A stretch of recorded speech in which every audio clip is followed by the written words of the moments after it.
सुन लो गाना इतना अच्छा बा।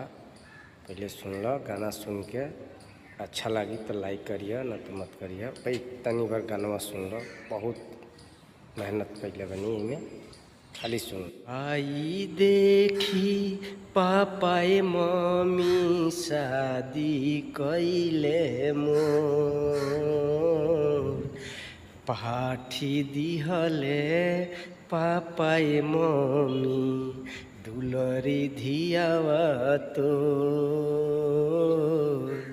काई देखी पापाए मम्मी शादी कैले मोर, भाठी दिहले पापाए मम्मी दुलरी धियावा तोर।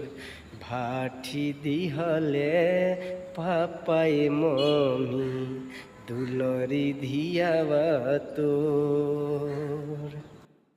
जितने दुलरई बन के रही नई हर में, उतने अभागत बानी ससुरा के घर में।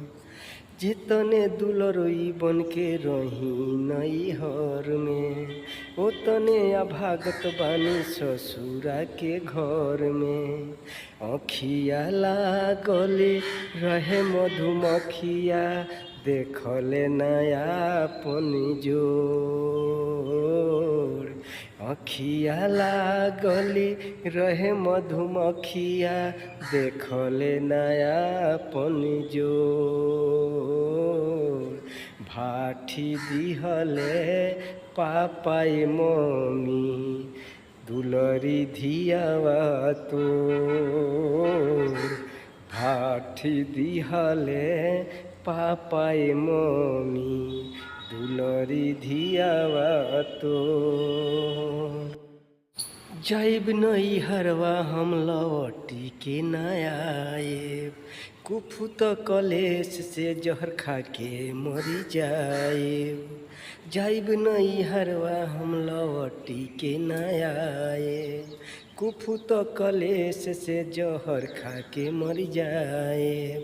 घर ही बेची तीती निमुआ, घर ही बेची लेती नेमुआ, जैती न ससुरा हम।